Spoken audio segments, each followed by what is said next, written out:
Hello जी। समस्त श्रोतागण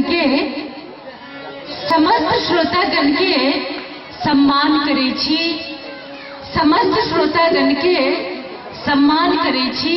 हम छी प्रीति मिश्रा, अहाँ सब गोटे के प्रणाम करे छी।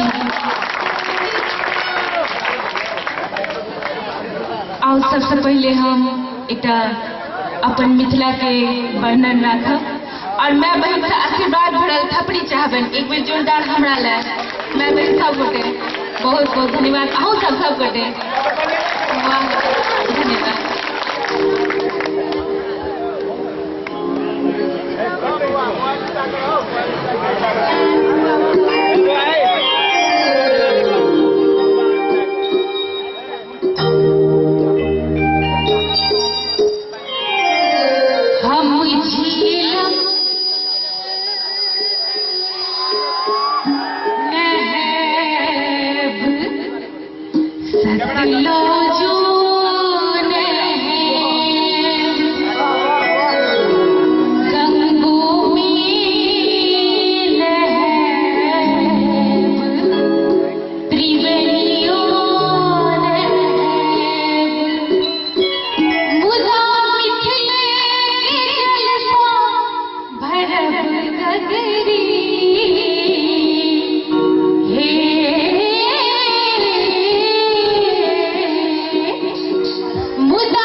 मैथिल सब गोटे हाथ उठाबियो तो जय हो।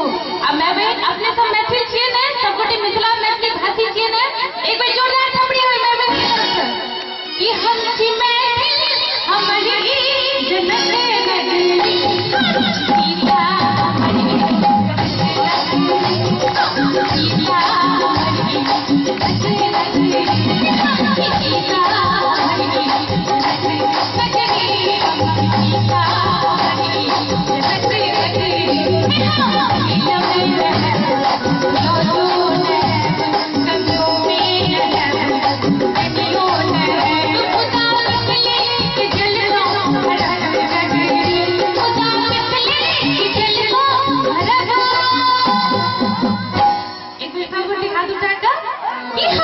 सीता हमारी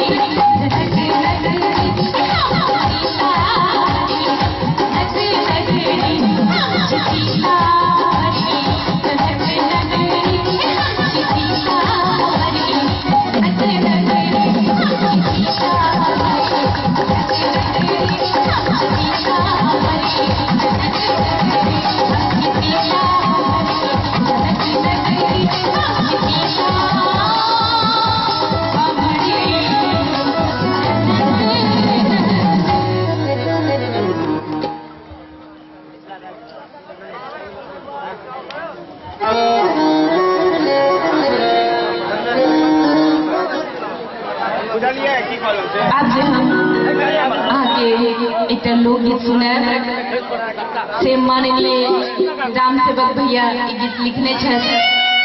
आओ हम गीत गाबे के प्रयास करी।